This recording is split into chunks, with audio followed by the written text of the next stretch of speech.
دي علبة جبنة فاضية. هبدأ اشيل الاول الجزء اللي فوق منها ده، مش هحتاجه، بالقطر. وبعد كده هساوي طبعا زي كل مرة بالمقص. وبعد كده هستخدم الفوم، وممكن طبعا نستخدم قماش لو عندي طرحة مش عايزة استخدمها خلاص هستغلها طبعا في الفكرة دي.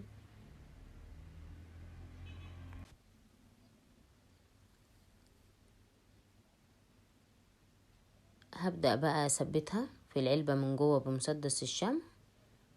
سهلة خالص وبسيطة، وممكن اثبتها برضو بغيرة لو عندي غيرة، يعني ما وقفش الفكرة اللي انا عايزة انفذها على حاجة معينة مش موجودة. هكمل لحد الاخر، وبعد كده هشيل الجزء اللي انا مش محتاجاه، هساوي الاطراف من فوق. الجزء برضو اللي انا مش محتاجاه هشيله. وطبعا الاجزاء اللي انا بشيلها دي ما بتترميش، لان انا بستخدمها في افكار تانية. وبعد كده ده خافض اللسان هبدأ اقصه،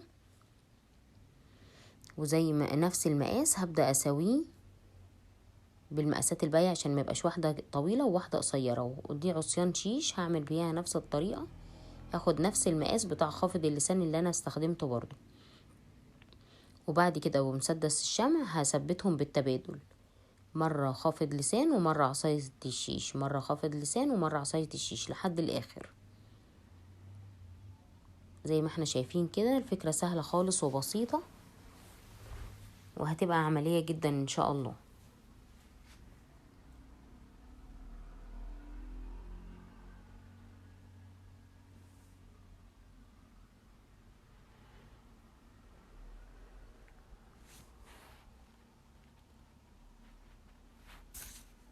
هكمل طبعا لحد الاخر.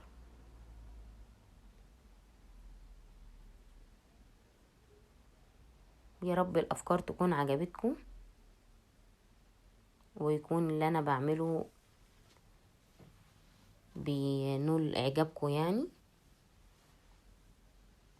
وطبعا لو لسه ما اشتركناش في القناة يا ريت بقى نشترك ونفعل زر الجرس عشان يوصل لكم اي فكرة جديدة انا بعملها. تمام كده انا وصلت للاخر. هبدأ بقى الخطوة اللي بعد كده،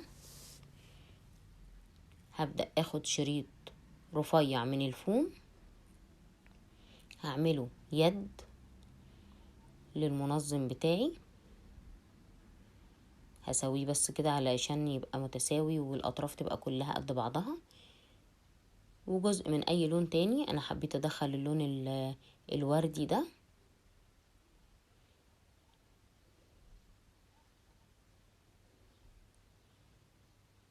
وطبعا هثبتهم برضو الاول على بعض بمسدس الشمع، وبعد كده هرجع اثبتهم في البوكس اللي انا عملته ده. وبجزء تاني من الفوم عملت فيونكة سهلة خالص، مفيش مشكلة خالص فيها. زي ما احنا شايفين يا دوب بس بكشكش الجزء اللي في النص وبثبتها بالشمع. ورجعت عملت ليها زي تحديد بس من النص بالفوم التاني اللي انا طبعا نفس اللون اللي انا استخدمته التاني اللي هو الوردي. وقصيت الزيادات من الفيونكة عشان بس اصغر حجمها عشان ما تبقاش كبيرة قوي بالنسبة للعلبة. وبس كده تعتبر الفكرة خلصت. انا استخدمتها منظم للمونوكير عندي، وممكن طبعا استخدمها في ادواتي الصغيرة اللي هي الحاجات اللي بتضيع دايما دي عشان ابقى عارفة مكانها على طول. ايه رأيكم؟